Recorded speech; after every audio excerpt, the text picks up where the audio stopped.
Movie के starting scene में हम एक कपल को देखते हैं जिनकी अभी हाल ही में शादी हुई है। कपल का नाम है जेन और बेन।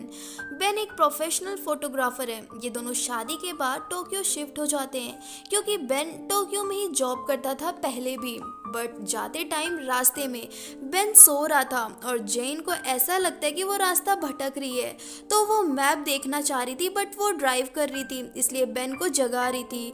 और इसी टाइम जेन का ध्यान रोड से थोड़ा भटक जाता है और उसके कार के सामने एक लड़की आ जाती है, जिसके कारण इनका भी एक्सीडेंट हो जाता है। इनकी गाड़ी एक पेड़ से टकरा जाती है जिस कारण ये बेहोश हो गए। जब इन दोनों को होश आता है तो जेन तुरंत उस लड़की के बारे में पता करती है।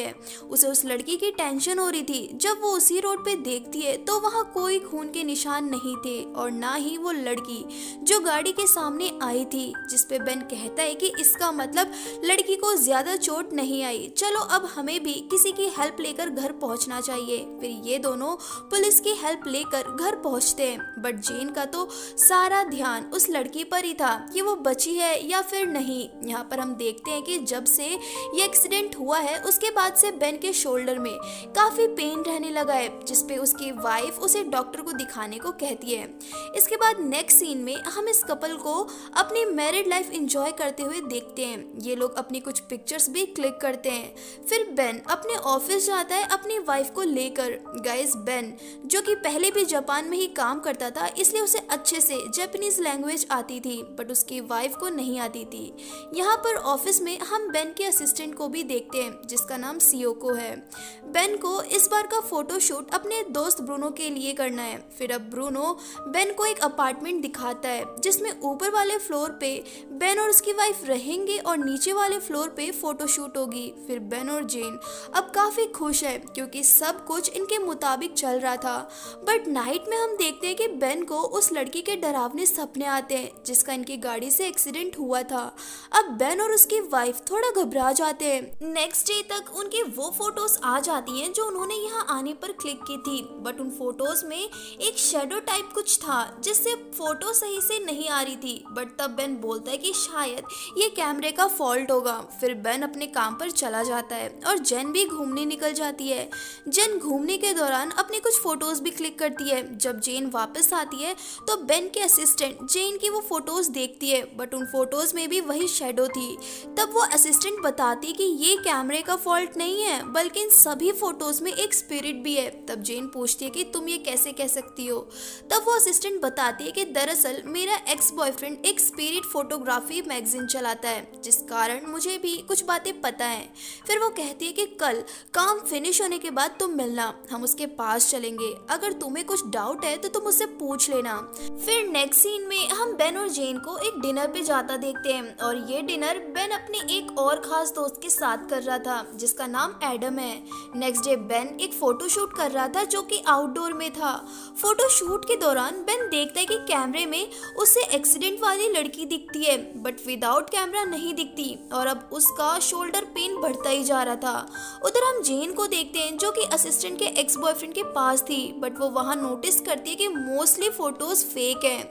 बट तब वो लड़का जेन को एक फोटो दिखाता है जो कि उसकी माँ के मरने के कुछ दिन बाद की थी। उस फोटो में उसकी माँ उसके पीछे खड़ी थी एक साए में। फिर वो जेन को ऐसी कई फोटोज दिखाता है और वो ये भी कहता है कि ये फोटोज फेक नहीं है क्योंकि ये एक आम कैमरे से नहीं ली गई बल्कि ये फोटोज एक पोलरॉइड कैमरे से ली गई हैं। वो ये भी बताता है कि ये स्पिरिट्स हमें कुछ मैसेजेस देना चाहती हैं तभी दिखती हैं। फिर वो बताता है कि अगर उसे स्पिरिट के बारे में कुछ जानना है तो वो मोरिसन नाम के व्यक्ति के पास जा सकती है जिन्हें इसके बारे में अच्छी खासी नॉलेज है। फिर नेक्स्ट सीन में हम बेन को देखते हैं जो कि फोटोज को बना रहा था और उसी दौरान उसे वो लड़की दोबारा दिखती है और एक्सीडेंटली फोटोज वाले केमिकल उसकी आंखों में पड़ जाते हैं जिससे खून खून हो जाता है। अब बेन काफी घबरा जाता है और तभी उसकी सेक्रेटरी आ जाती है, बट उसके आने के बाद वहां ना तो कोई खून था और ना ही कोई लड़की जो उनकी गाड़ी से टकराई थी। उधर जेन को भी मेट्रो में वही लड़की दिख रही थी जिससे वो भी काफी घबरा जाती है। घर आने पर बेन बताता है जो उसने आउटडोर आउटडोर फोटोज क्लिक की थी उन सब में भी वही शेडो है जिसे उसकी पूरी मेहनत खराब हो गई है। इस पे जेन कहती है कि हमें मिस्टर मोरासे की हेल्प लेनी चाहिए, बट बेन इग्नोर करता है। नेक्स्ट डे बेन हॉस्पिटल जाता है अपने चेकअप के लिए, जहां नर्स शॉक हो जाती है क्योंकि बेन का वेट डबल हो चुका था और डॉक्टर भी बताते कि उसके शोल्डर में तो कोई इंजरी है ही नहीं, तो पेन कैसे हो रहा है, जिसपे बेन भी हैरान था। बट बेन के दर्द के कारण वो उसे पेन किलर रेफर करते हैं। नेक्स्ट सीन में हम बेन को देखते हैं जो कि काम कर रहा था और तभी उसके शोल्डर पे एक हाथ आता है जिससे वो सोचता है कि जेन है, बट तभी उसे कॉल आती है। बेन कॉल पिक करता है और कॉल पे जेन थी, तो वो सोचता है कि जब जेन अभी घर आई नहीं तो शोल्डर पे हाथ किसका है। जब वो मुड़ता है तो वो उसी कार एक्सीडेंट वाली लड़की को देखता है, जिससे कि वो चिल्लाता है। चिल्लाने की आवाज सुनकर जेन तुरंत कॉल छोड़कर घर की तरफ भागती है। घर पे वो बेन को सही सलामत पाती है, बट अब बेन मिस्टर मोरासे के पास जाने के लिए रेडी है। फिर ये दोनों मिस्टर मोरासे के पास जाते हैं। जापानीज केवल बेन को आती है, इसलिए मिस्टर मोरासे जो भी बोलते हैं बेन उसको ट्रांसलेट करके जेन को बता रहा था। ये दोनों मिस्टर मोरासे को अपना एक्सीडेंट इंसिडेंट शेयर करते हैं, जिसपे मोरासे कहते हैं कि ये स्पिरिट तभी आसपास आती है जब इनका दिखने वाले पर्सन से कोई इमोशनल बॉन्डिंग हो। और इसके बाद एक वो ऐसी बात बोलते जिसे बेन ट्रांसलेट नहीं करता और जेन को लेके वहां से निकल जाता है। कहता है कि वो झूठे हैं। जेन उसकी शेडो वाली फोटोज से एक फोटो पर ध्यान देती है कि वो शेडो बिल्डिंग के एक फ्लोर को इंडिकेट कर रहा था जिसका नाम था TGK। जेन बेन की सेक्रेटरी से एक पोलरॉइड कैमरा लेती है और उसी शेडो वाले फ्लोर पर जाती है। फ्लोर पर जाके वो बहुत से फोटोज क्लिक करती है ताकि उसे कुछ मिल सके। कुछ फोटोज क्लिक करने के बाद उसे एक ऐसी फोटो मिलती है जिसमें उसे वही लड़की दिखती है, जिससे वो घबरा जाती है और भागने लगती है, बट गेट बंद हो जाता है और तभी वहां पे टंगी एक फोटो गिर जाती है। जब वो फोटो जेन उठा के देखती है तो उसमें वही लड़की खड़ी थी। फोटो के पीछे फोटोग्राफर का भी नाम था और उसमें नाम था बेंजामिन, मींस जेन का हस्बैंड बेन। इतनी शॉकिंग बात जानकर जेन बेन से पूछती है तो बेन बताता है कि यस मैं उसे जानता हूँ, उसका नाम मेगुमी है। जब मैं यहाँ पहले काम करता था तो वो भी यहाँ ट्रांसलेटर का काम करती थी और हम दोनों रिलेशनशिप में थे, बट मेगुमी के डैड एक ओल्ड माइंडेड थे जिस कारण वो मुझे एक्सेप्ट नहीं कर रहे थे, जिससे ज्यादातर टाइम मेगुमी मेरे साथ ही रहती थी और वो हमेशा हर जगह बस मुझसे चिपकी रहती थी। उसे कुछ ना कुछ करके मेरी अटेंशन चाहिए थी और जब उसके डैड मर गए उसके बाद से तो उसने मुझे हर जगह फॉलो करना शुरू कर दिया और इन सब से मैं इरिटेट होने लगा। फिर मैंने मेगुमी से ब्रेकअप करने की सोची और ये सब बात अपने दोस्तों को बताया, एडम और ब्रूनो को, ताकि वो मेरी इसमें कुछ हेल्प कर सके। ये सारी कहानी सुनकर जेन थोड़ी अपसेट हो जाती है और ये दोनों डिसाइड करते हैं कि ये जापान छोड़कर वापस चले जाएंगे। नेक्स्ट सीन में हम देखते हैं कि बेन को, जो कि एडम को कॉल करके मेगुमी के बारे में पूछ रहा था, जिसपे एडम बताता है कि उसने उसे हाल ही में देखा है। फिर हम एडम को देखते हैं जो कि एक मॉडल का फोटोशूट कर रहा है और उसे कैमरे में बार बार एक मूविंग शेडो दिख रहा था और देखते देखते वो शेडो कैमरे के अंदर से एडम की आंख फोड़ देती है, जिससे एडम की ऑन द स्पॉट मौत हो जाती है। फिर अब हम बेन और जेन को देखते हैं जो कि अपना सामान पैक कर रहे हैं ताकि वो यहाँ से जा सके, पर तभी बेन को ब्रूनो की कॉल आती है और वो उन्हें एडम के बारे में बताता है और हॉस्पिटल आने को कहता है। पर तभी हम देखते हैं ब्रूनो के पीछे सेम शेडो खड़ी है जो कि मेगुमी की है। बेन और जेन हॉस्पिटल में ब्रूनो का वेट कर रहे थे, बट ब्रूनो के ना आने पर बेन उसे कॉल करता है, बट ब्रूनो कॉल कट कर देता है और तभी हम देखते कि ब्रूनो ब्लेड से फोटोज काट रहा है। फिर नेक्स्ट सीन में हम देखते कि बेन और जेन ब्रूनो के घर आए, बट ब्रूनो उन्हें कहीं नहीं दिखता, पर उसके घर के सारी फोटोज के टुकड़े हो रखे थे। पर तभी उन्हें ब्रूनो दिखता है जो कि भागते हुए बालकनी से कूदकर अपनी जान दे देता है और ये सब देखकर बेन और भी ज्यादा अपसेट हो जाता है क्योंकि उसके दोनों बेस्ट फ्रेंड अब इस दुनिया में नहीं रहे। अब बस ये दोनों हर हाल में यहाँ से हमेशा के लिए जाना चाहते हैं। पर जब ये सामान लेने घर आते हैं तो जेन देखती है गेट पे एक पार्सल है। उस पार्सल में उनकी शादी की एल्बम थी। जब जेन एल्बम देखती है तो वो बिल्कुल घबरा जाती है क्योंकि शादी की फोटोज में भी मेगुमी थी। इट मीन्स ये यहाँ आने से पहले भी हमारे साथ थी।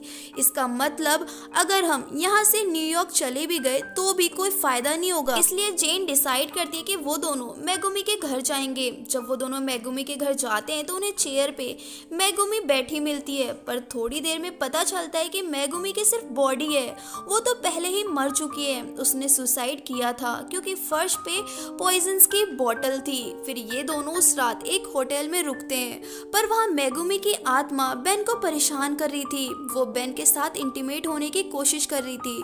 फिर हम देखते कि वो बेन को किस करने लगती है, पर इससे बेन का दम घुट रहा था। फिर मेगुमी की आत्मा बेन और जेन दोनों को नुकसान पहुंचाना चाह रही थी, पर जान से नहीं मार रही थी। फिर नेक्स्ट डे बेन और जेन मेगुमी की बॉडी का अंतिम संस्कार करते हैं और फिर वापस न्यूयॉर्क आ जाते हैं।